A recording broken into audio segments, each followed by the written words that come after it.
Dear students, Introduction to Prose, The Luncheon short story থেকে আরেকটি নতুন লেসন নিয়ে তোমাদের সাথে কথা বলার জন্য চলে এসেছি।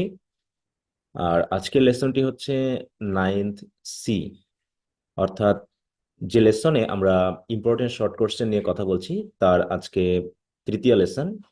ইতোপূর্বে আমরা দুইটি শর্ট কোশ্চেন নিয়ে আলোচনা করেছি, 9th এ এবং 9th বি লেসনে। তো আজকে আমরা আরেকটি নতুন শর্ট কোশ্চেন নিয়ে আলোচনা করব। তো আশা করি তোমরা কোশ্চেনগুলো ধারাবাহিকভাবে পড়ছো এবং ভালো মতো তোমাদের প্রস্তুতি নিচ্ছ। তা চলো আজকে আমাদের কোশ্চেনটি কি সেটা দেখে নিই এবং আনসারটি পড়ে নিই।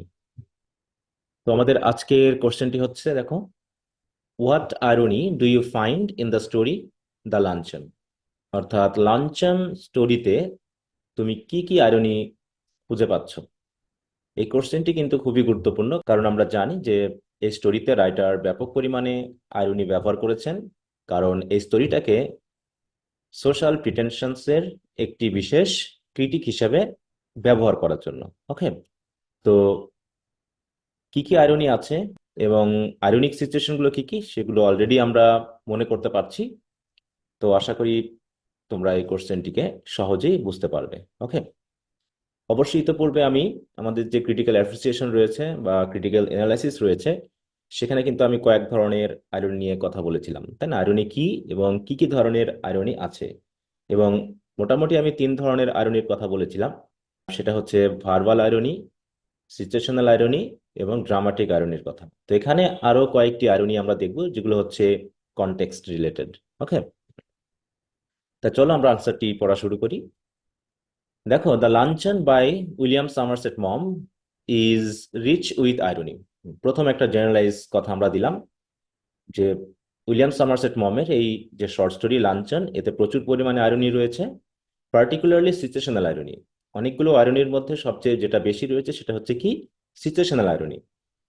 আর সিচুয়েশনাল আইরনি মানে কি, where the outcome is contrary to what was expected, মানে যা প্রত্যাশা করা হয়েছিল তার থেকে ভিন্ন ফলাফল আশাটাকে বলা হচ্ছে সিচুয়েশনাল আইরনি। এছাড়াও দেখো, following R some of the significant examples of irony from the story. তাহলে নিচে আমরা আরো কিছু আইরনির যে প্রকারভেদ এবং তাদের এক্সাম্পল সেগুলো দেখে নিই। প্রথমে হচ্ছে verbal irony. The women repeatedly insist that she eats very little and is content with modest meals. তাহলে আমাদের লেডি গেস্ট যে কথাটা বারবার বলছিল যে সে খুবই কম খায় এবং মোটামুটি একটা স্বাভাবিক মিলেই সে সন্তুষ্ট, এই কথাটা ছিল তার রিপিটেড অ্যাসারশন। ওকে, সে বারবার এই কথাটা বলছিল। হাউএভার ডিউরিং দ্য লাঞ্চন, কিন্তু লাঞ্চনের সময় কি ঘটনা ঘটলো, she orders the most expensive dishes on the menu. কিন্তু মেনুতে সবচেয়ে দামি যে ডিশ বা খাবার সেগুলোকে কিন্তু সে অর্ডার করছিল। Her words do not match her actions, মানে তার কথার সাথে কাজের কোনো মিল হচ্ছিল না।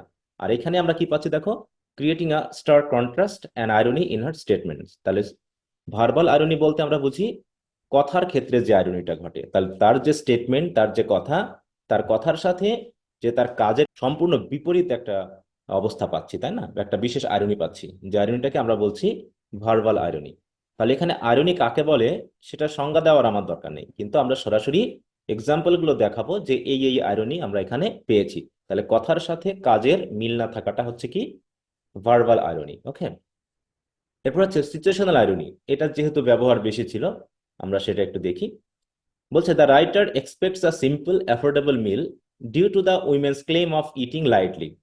তাহলে তারা যখন ফয়েটসে মিট করলো, তখন বিল অফ ফেয়ার দেখে বা মেনুতে ডিশের বা মিলের প্রাইস দেখে রাইটার কিন্তু ভয় পেয়ে গিয়েছিলেন, কিন্তু লেডি তাকে আশ্বস্ত করলো। অতএব যখন লেডি তাকে আশ্বস্ত করলো তখন রাইটার ভেবেছিলেন যে হয়তো মিলটা হবে খুবই সিম্পল এবং অ্যাফোর্ডেবল, মানে তার সামর্থ্যের মধ্যেই হবে, যেহেতু লেডি তাকে বলেছে যে তিনি হালকা বা বেশি খান না, এরকম আর কি, একটার বেশি খান না বা একদমই খান না, এরকম একটা কথা বলেছিলেন। কিন্তু কি হলো, however the situation unfolds quite differently. কিন্তু ঘটনাটা বা অবস্থাটা সম্পূর্ণ বিপরীত ভাবে চলতে শুরু করলো। As she orders lavish and costly items, কারণ তিনি ল্যাভিশ এবং কস্টলি আইটেমসকে অর্ডার করা শুরু করলেন। ল্যাভিশ মানে কি, এক্সট্রাভ্যাগান্ট বা হচ্ছে মিতব্যয়ী না, এরকম একটা বিষয়। তাহলে তিনি ল্যাভিশ এবং কস্টলি আইটেম কিন্তু অর্ডার করা শুরু করছেন, living him in a financially stressful position, যাতে কি হলো, রাইটার পুরো অর্থনৈতিকভাবে একটা চাপের মুখে পড়ে গেল। This is ironic because the reality is exact opposite of what he anticipated. তবে রাইটার যা ভেবেছিলেন, বাস্তবতা কি হলো, সম্পূর্ণ তার বিপরীত হলো। এছাড়াও কিন্তু আমরা আরো সিচুয়েশনাল আইরনি প্রথম দিকেও পেয়েছি, যে লেডিকে তিনি ইমাজিনারি কিভাবে ভেবেছিলেন, তাই না, আর বাস্তবতা কি দেখা গেল, তার চেহারা, তার বয়স ইত্যাদি নিয়ে কিন্তু আমরা সিচুয়েশনাল আইরনি পাচ্ছি। এই যে ব্যাপারগুলো, এগুলো হচ্ছে আমাদের সিচুয়েশনাল আইরনির মধ্যে পড়ে যাবে, তোমরা অবশ্যই বিষয়টাকে খেয়াল করবে। তো দেখো এবার কি বলছে, the writer who is financially strained. Already যে রাইটার অর্থনৈতিকভাবে চাপের মধ্যে পড়ে আছে, সে রাইটার কি হলো, ends up paying for an extravagant meal. তাকে একটা এক্সট্রাভ্যাগেন্ট মিল কিন্তু দিতে হলো, তাই না, which he could barely afford, যেটা হয়তোবা সে অ্যাফোর্ড করতেই পারছিল না, বা পারার সামর্থ্য খুবই কম ছিল। আমরা এখানে তিনটি ওয়ার্ডের মিনিং দেখে আসি, ল্যাভিশ, স্ট্রেইনড অ্যান্ড এক্সট্রাভ্যাগেন্ট। ওকে, দেখো ল্যাভিশ মানে হচ্ছে bestow something in a generous and extravagant quantities on, মানে বেশি পরিমাণে, এটা বোঝানো হচ্ছে। এক্সট্রাভ্যাগেন্ট কোয়ান্টিটিস মানে যা প্রয়োজন না তার থেকে বেশি। স্ট্রেইন মানে কি, showing signs of nervous tension and tiredness, মানে এক ধরনের দ্বন্দ্ব, দ্বিধা বা ক্লান্তি বোধ শো করা, দেখানো। এক্সট্রাভ্যাগেন্ট মানে কি, দেখো, এক্সিডিং হোয়াট ইজ রিজনেবল আর অ্যাপ্রোপ্রিয়েট, মানে যা প্রয়োজন বা যৌক্তিক তার থেকে বেশি হয়ে যাওয়া, মানে এক্সেসিভ অর ইলেবোরেট, হ্যাঁ, বাড়তি। তাহলে সেই কথা কিন্তু এখানে বলা হচ্ছে, যে the irony here lies in the fact that the luncheon which was supposed to be pleasant and flattering encounter, হ্যাঁ, যেটা খুবই মানে আনন্দের এবং প্রশংসনীয় একটা এনকাউন্টার হওয়ার কথা ছিল, turns into a source of financial anxiety for him, সেটাই আবার সম্পূর্ণ অর্থনৈতিক বাজে পরিস্থিতিতে পরিণত হলো, তাই না। তাহলে এটাই হচ্ছে কি সিচুয়েশনাল আইরনির একটা বড় উদাহরণ। এরপর হচ্ছে ড্রামাটিক আইরনি। ড্রামাটিক আইরনি কি তা আমরা পূর্বের ভিডিও ক্লাসে দেখেছি।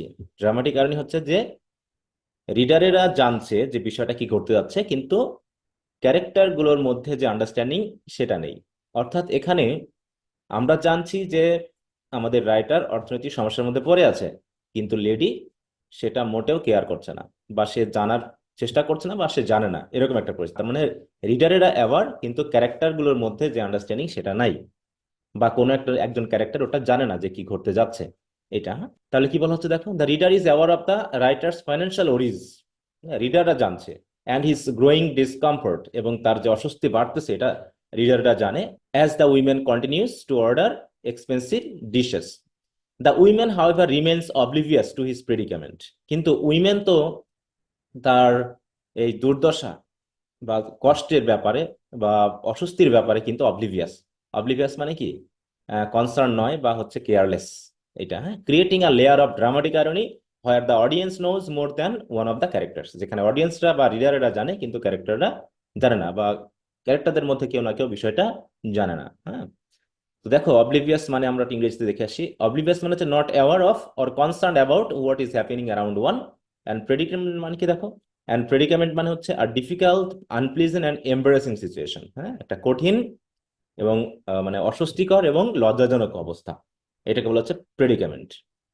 এরপর কি দেখো, আইরনি অফ ফেট। তাহলে আমরা তিনটা বিশেষ আইরনির ব্যবহার দেখলাম, একটা হচ্ছে ভার্বাল আইরনি, একটা হচ্ছে সিচুয়েশনাল আইরনি, আর একটা হচ্ছে ড্রামাটিক আইরনি। এবার হচ্ছে কনটেক্সট রিলেটেড কিছু আইরনি নিয়ে আমরা কথা বলবো। আইরনি অফ ফেট মানে ভাগ্যের যে পরিহাস, হ্যাঁ, যেমনটা আগে ভেবেছিলাম ভাগ্য পুরো উল্টে গেল। হ্যাঁ, এই যে ব্যাপারটা, এটাকে বলা হচ্ছে আইরনি অফ ফেট। বলা হচ্ছে ম্যানি ইয়ার্স লেটার, আমরা জানি 20 years লেটার, তাই না, the writer encounters the women again and notes that she has become significantly overweight. 20 বছর পরে যখন দেখা হলো, তখন রাইটার দেখলেন যে উইমেনের অবস্থা খুবই খারাপ, সে অলরেডি ওভার ওয়েট হয়ে পড়েছে, না, প্রায় 133 কেজি, যে 20 বছর আগে ছিল স্লিম, কিছুটা অ্যাট্রাক্টিভ, তাই না। This is ironic considering her earlier assertion of eating very little. এটা কেন আইরনিক, কারণ তার যে অ্যাসারশন, তার যে স্টেটমেন্ট যে সে খুবই কম খায়, এটার বিবেচনায়। হ্যাঁ, তাহলে অ্যাসারশন মানে কি, যেটা বারবার বলা হয়, জোর করে বলা হয়, এরকম আর কি।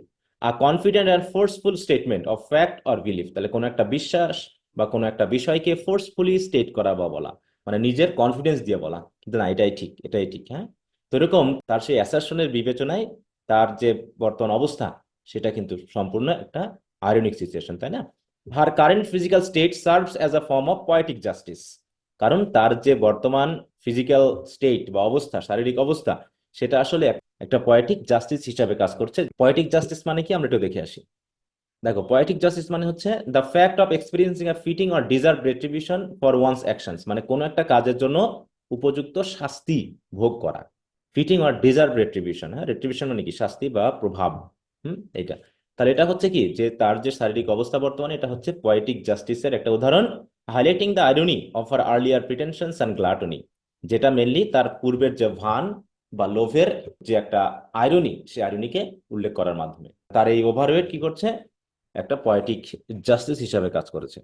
এরপর হচ্ছে কি দেখো, রিভেঞ্জ অ্যাজ আইরনি। তাহলে রিভেঞ্জ, যেহেতু রাইটার রিভেঞ্জের কথা শেষের দিকে বলেছেন, সেটা কিভাবে আইরনি হিসাবে কাজ করছে সেটা দেখে নিই। The writer's revenge is not through any deliberate action, তিনি কোনো সুচিন্তিত পদক্ষেপ নিয়ে কিন্তু রিভেঞ্জ নেননি, তাই না, আমরা জানি, বা তিনি রিভেঞ্জ নিবেন এমনটাও ভাবেননি।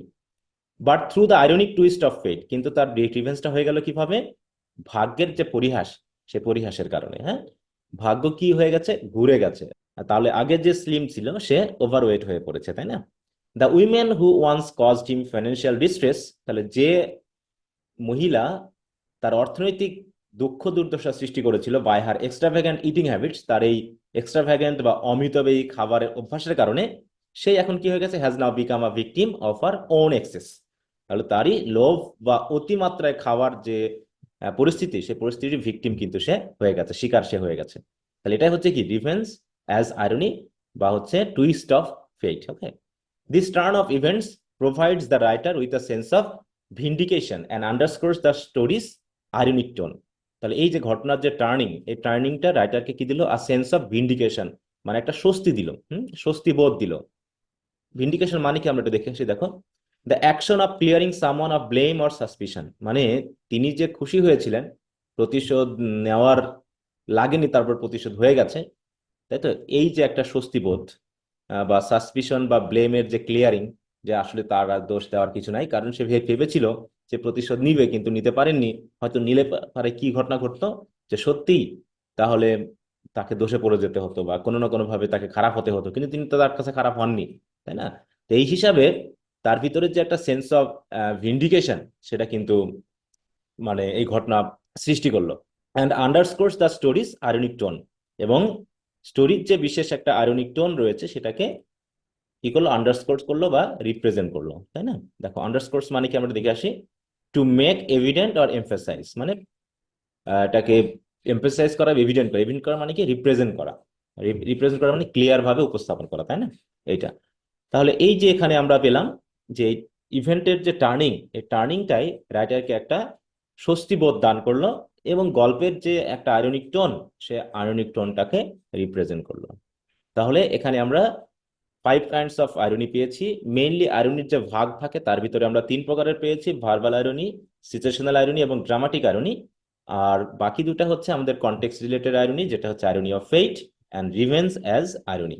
কারণ কি, রিভেঞ্জ তিনি নিতে চাননি, কিন্তু রিভেঞ্জ হয়ে গেছে, তাই না। এই যে একটা আয়রনিক্যাল সিচুয়েশন, মানে তিনি যেটা চেয়েছিলেন সেটা তিনি না করেও কাজটা অটোমেটিক হয়ে গেছে। শেষে কি বলা হচ্ছে দেখো, overall, the story's irony lies in the disparity between appearances and reality, expectation and outcomes, and the eventual poetic justice that brings the narrative full circle. Full circle মানে কি, একটা চক্র নিয়ে এসেছে, মানে কমপ্লিট করেছে স্টোরিটাকে, তাই না। এই হচ্ছে আমাদের এই কোশ্চেনের উত্তর। তো আশা করি তোমরা বুঝতে পেরেছো, যেহেতু আমরা গল্পগুলোকে বিস্তারিতভাবে পড়েছি, পড়ার কারণে আশা করি আমাদের এই কোশ্চেন আনসারগুলো আমাদের কাছে খুবই সহজ এবং আন্ডারস্ট্যান্ডেবল মনে হবে, তাই না। তো বারবার তোমরা একটু পড়ে নেওয়ার চেষ্টা করবে, বিশেষ করে ওয়ার্ড মিনিং গুলো এখানে ভালো করে পড়ার চেষ্টা করবে, এবং এই ওয়ার্ডগুলো তোমার পরীক্ষায় অবশ্যই ব্যবহার করার চেষ্টা করবে। কোনোভাবেই শর্টকাট বা সস্তা দামের উত্তর লেখার চেষ্টা করবে না, তাহলে কিন্তু মার্ক কমে যেতে পারে। এই যে দেখো, আমরা এখানে আয়রনির কি পেয়েছি, বিভিন্ন ভাগ পেয়েছি, তাই না, যে কি কি আয়রনি পেয়েছি, কিন্তু তুমি যদি জাস্ট গল্পটা বলে আসো বা সামারি লিখে আসো, তাহলে কিন্তু সত্যিকার অর্থেই তোমার কোশ্চেন আনসারটি স্ট্যান্ডার্ড হবে না এবং তুমি ভালো মার্ক পাবে না। তোমার যেমন কোশ্চেন তেমন কিন্তু আনসার করতে হবে। ওকে, তো আশা করি তোমরা কোশ্চেন আনসারটি বুঝতে পেরেছো, এখন পড়ে নাও। তো আজ এ পর্যন্তই। পরবর্তী ভিডিও ক্লাসে তোমাদের সাথে আবার কথা হবে আরেকটি নতুন শর্ট কোশ্চেন নিয়ে। তো সে পর্যন্ত সকলে ভালো থাকো, সুস্থ থাকো, এই কামনায়। বাই।